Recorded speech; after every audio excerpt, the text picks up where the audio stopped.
There are a lot of risks to the crypto market. Some of these are known and talked about on a daily basis. Some are unknown and could hit at a moment's notice, our proverbial tail risk events that no one really saw coming. Whatever risks we face, there is one factor that's able to exacerbate these risks and cause extreme volatility in the market, and that is leverage. In this video, I'm going to give you everything you need to know about leverage in the crypto markets. I'll explain the dynamics at play and how it leads to a precariously positioned market. There are also some top tips I have which can help you identify potential market blowouts, those like we've seen earlier this year. So, you don't want to go anywhere.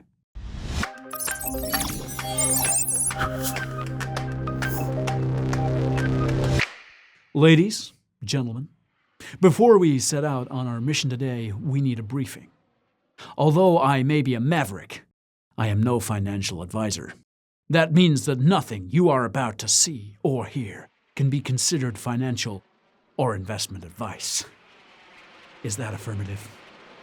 Now, if this is your first time here, you need an induction.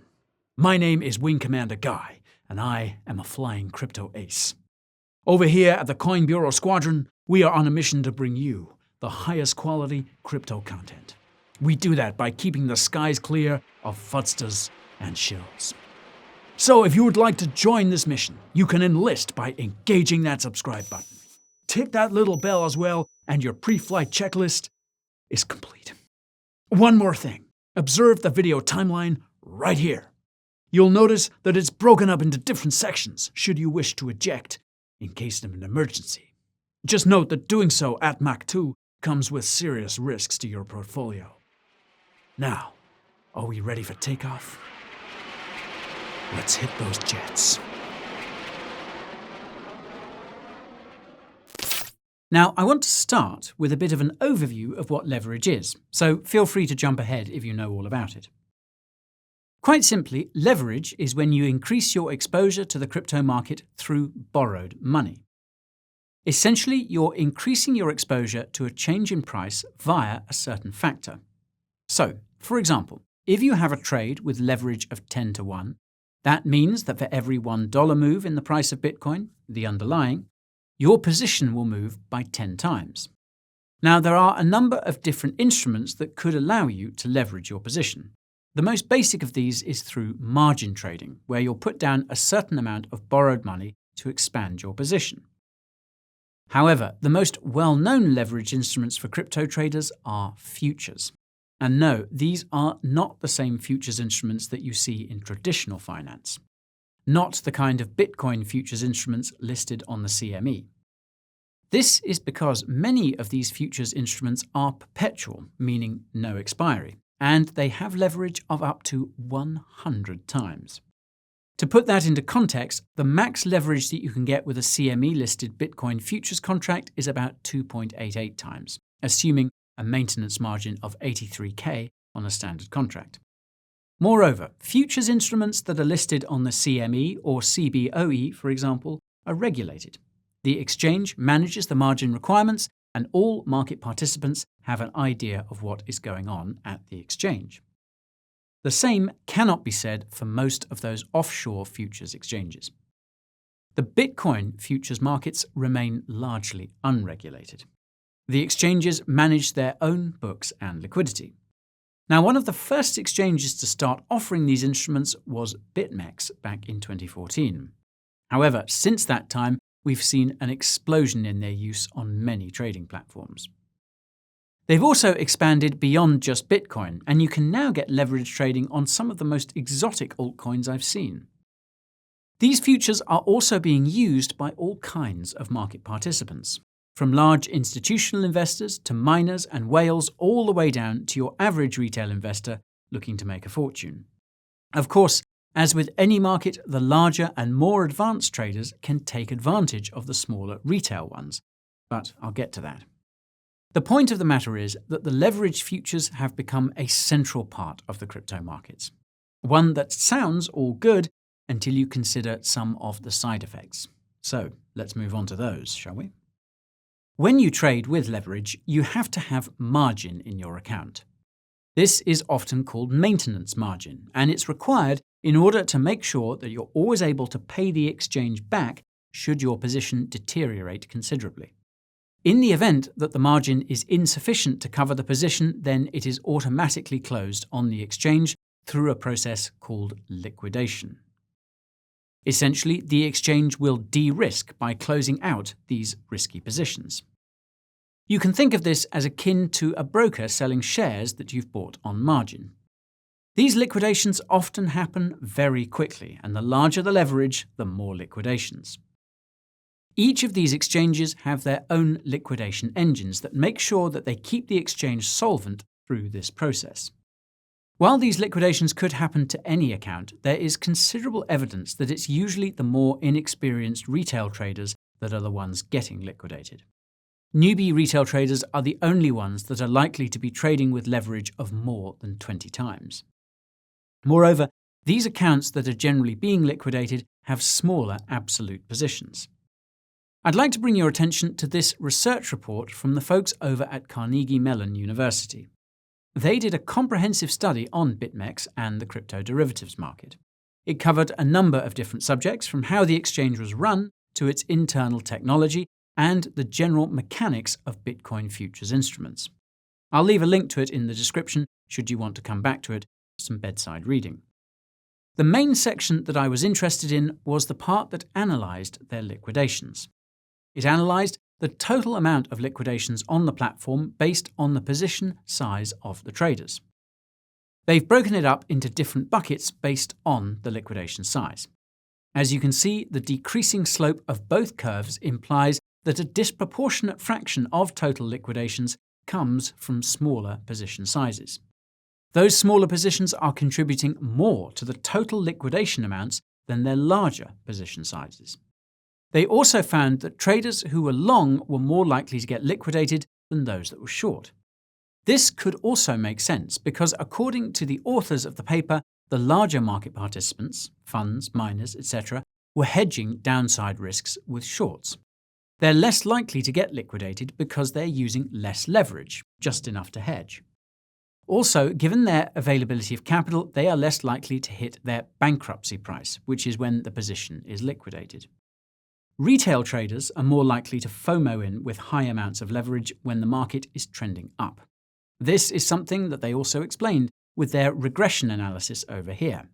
They showed that in the weeks in which the price was trending up, there was a greater propensity for long liquidations than there was for shorts. The point of the matter is that those traders that are more likely to be liquidated have smaller accounts and are mostly positioned long. This was also pretty clear back in the May crash of this year. In that crash, we saw over 775,000 individual accounts being liquidated by the massive drop. Now, I can assure you that the bulk of those were retail traders.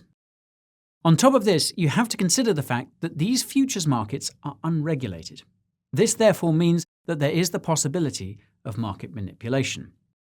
Those whales that hold large positions in the spot market can use the over-leveraged traders in the futures market as fodder for the liquidation engines.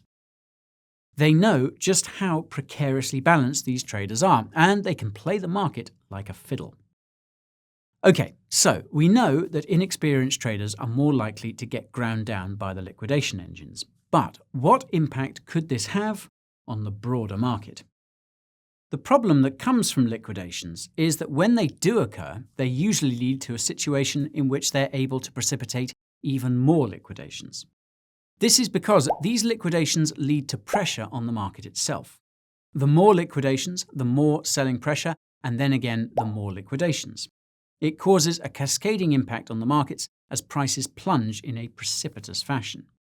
You'll sometimes also notice that you have these massive price falls the moment that Bitcoin hits a key level. This is not because people are actively selling Bitcoin once it reaches it, but because these liquidations levels are generally clustered around these key points. Moreover, given that these liquidations are happening independently on numerous different exchanges, the impact that we can see is a lot more pronounced. Moreover, what you must understand is that these are forced selling events. This drives the price of Bitcoin below most rational valuation levels, and the smart investors, read whales, pick up the Bitcoin at a fraction of what it was just prior. This is often why you'll see these very rapid recoveries after the dips in price. Now, of course, this can also happen on the short side and lead to a short squeeze. However, as that BitMEX study has shown, most traders are more likely to get liquidated being long than short. Now, this problem of cascading liquidations has manifested itself on quite a few occasions in the crypto markets. In fact, some of the biggest crypto crashes of the past 2 years have been because of these. Let's start with one of the first, that is the massive pandemic-inspired crash we had in March of last year. It was perhaps one of the scariest times we've seen in the global markets. The global lockdowns were leading to a collapse in most asset prices. However, one that was falling quicker than most was Bitcoin. Now, this surprised many people, as Bitcoin was meant to act as a safe haven asset which could withstand these black swan events. However, in the space of less than 3 days, Bitcoin fell by over 50%. From over $9,000 on the 7th of March to almost $4,000 a few days later. There were a lot of theories as to what was causing the crash. Thanks to some on-chain analysis by the folks over at Coinmetrics, it seemed as if the longer-term hodlers were not really selling. Look at this photograph! It's the revived Bitcoin supply that was moved at the time of the crash. As you can see, the bulk of the movements came from Bitcoin that had been in an address for less than 30 days. The next on the list was that of 90 days. Most of the Bitcoin that was kept in an address for over a year had not been moved at all in response to this. So, was it these short-term weak hands that caused the crash? No, but they did help to perpetuate it. In a post-mortem study of the crash last year, the folks over at Coinmetrics looked at what they termed the BitMEX liquidation spiral. On a single day last year, 12th of March, there were some massive price movements that took place. From $7,300 to $5,690, and from $5,800 to $3,900. These falls in price led to a large amount of liquidations taking place on the platform. Over 1.1 billion in contracts were liquidated. As we know, this is all handled by the liquidation engine, and the more the price decreased, the more sell orders were fired by the liquidation engine. This spiral continued going at a frenetic pace. Eventually, it got so bad that the liquidation engine was beginning to drain the order books of liquidity. Essentially, there were limited buy orders outstanding in order to sell some of these contracts. This continued all the way for Bitcoin until we broke through the $3,900 level. Then, as if out of nowhere, the price of Bitcoin quickly recovered. So, what happened? Well, BitMEX actually went down. It slowed to a crawl as it either faced a hardware issue or an intentional DDoS attack. The point of the matter is that the moment that this liquidation engine could not operate anymore, the markets recovered. Further evidence that these leveraged futures markets could exacerbate what is going on in the spot market. After that fateful day, open interest in the futures market was dramatically reduced, and people started buying the dip in Bitcoin, including yours truly. It really was a great time to pick up cheap sats driven by market inefficiency. However, it does raise a question. What would have happened if the liquidation engine didn't go down? Unlike traditional futures markets like the CME, there are no trip switches. It's a scary thought. But if you think the March 2020 crash was a big one for crypto, the one in May of this year made it look like a mere flesh wound. I'm sure that we all still have a little bit of PTSD from the crash that happened in May. It was the largest crash in dollar terms for Bitcoin ever, and one of the largest in percentage terms too. From peak to trough, we were down over 50%. From a high of 64K in April down to a low of 31K in May. There were many theories as to what caused the crash. Many seem to think it was because of China's crackdown on Bitcoin mining and other services. And while it's true that this may have been a catalyst, it's pretty clear that the excessive leverage in the system led to the absolutely monumental crash. And unlike the situation back in March of last year, things were way more precariously positioned. Open interest was many multiples higher and at record highs, split across numerous different siloed exchanges, with many more newbie traders going long in different altcoins as well. Bitcoin futures reached peak open interest on the 16th of April at over $9 billion. ETH reached an all-time high open interest of over $3.3 billion on the 10th of May. Then came the China news and all the FUD headlines in response. FUD shook the weak hands, and this, of course, led to the initial liquidations. As is typical, these liquidations led to a further crash, which precipitated further liquidations. On a single day, we had over $12 billion in contracts liquidated, the most ever. Longs were being decimated and prices just kept falling. Further evidence that the selling was not coming from stored coins hitting the exchanges can be seen in this report by Chainalysis. As you can see, the coin inflow onto exchanges was way lower than in the 2017 crash and even lower than in March of last year. The selling pressure was either coming from what was already on the exchanges or what was happening on some of these futures markets. While things looked like they were ending at the time, the moment that the liquidation started slowing, unique buying opportunities started to present themselves. In that same Chainalysis report, they showed that in the 2 days prior to the market bottom, Bitcoin whales were adding coins to their stacks. You may also want to read this Twitter thread by Sam Trabucco of Alameda Research. It gives a great deal of perspective on what was happening in the futures markets and how unique opportunities did present themselves. As was the case with the crash in March, prices have begun to recover, and many altcoins are back above their all-time highs. Bitcoin seems to be headed back to its all-time highs, and this has many market participants excited. However, so too is the open interest in the markets. So, are we just another small market correction away from another liquidation-driven flash crash? Possibly, but things are a-changin'. There's no doubt that regulators are getting very active in the crypto space, and unregulated crypto exchanges seem to be one of the prime targets. Let's not forget that the CFTC brought an epic lawsuit against BitMEX late last year, where it not only sued the company, but brought criminal charges against the founders. The case that it brought against the exchange had nothing to do with the liquidations and the impact they were having on the crypto space. It was merely because BitMEX was operating as an unregulated broker-dealer. Moreover, the criminal cases brought by the DOJ were around breaches of the Bank Secrecy Act.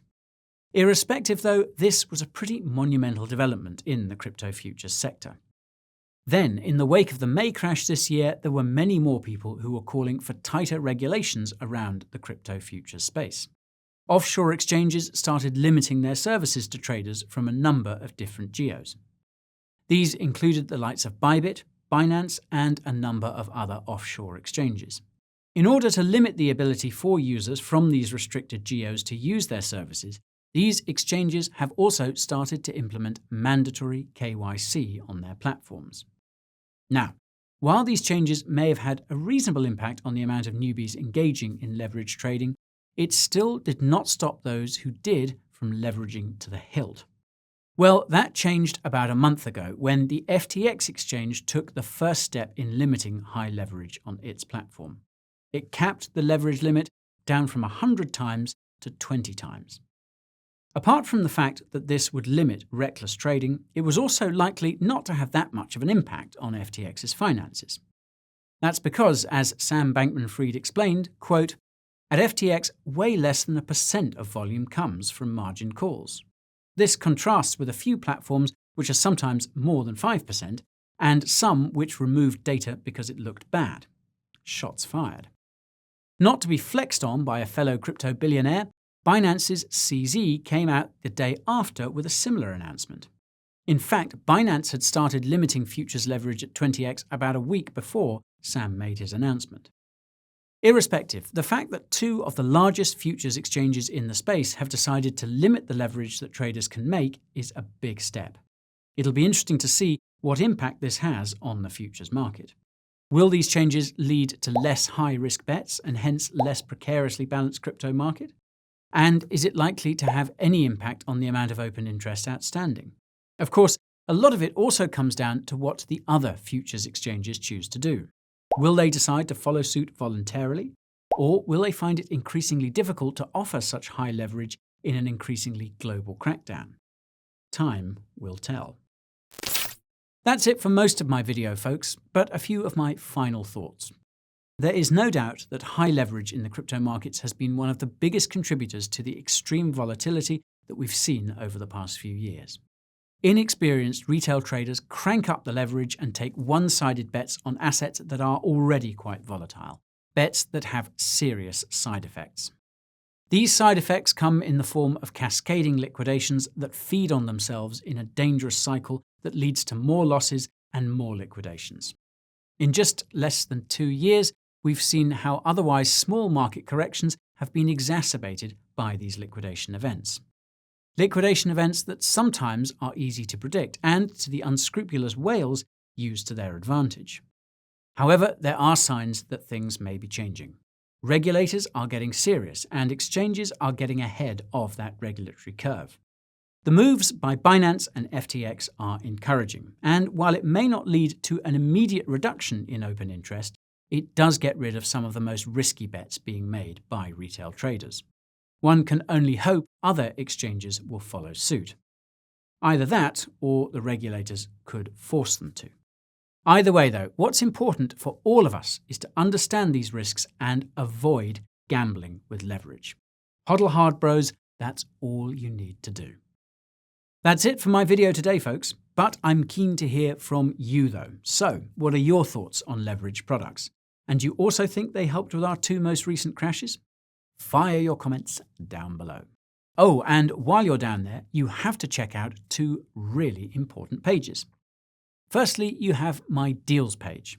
This has links to all the best crypto deals I could get in the market, just for the followers of this channel, yes, you. And secondly, you also have my socials page. This has links to all the official social media pages where I share content that you're not getting here. So yes, check those 2 bad boys out, right at the tippy top of the description box.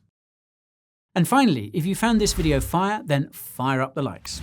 Don't forget to subscribe to make sure you're in line to receive my latest crypto vibes. Oh, and hit that bell as well. We don't want it to get lonely. That's it for today, my fellow crypto fans. This guy's gotta fly.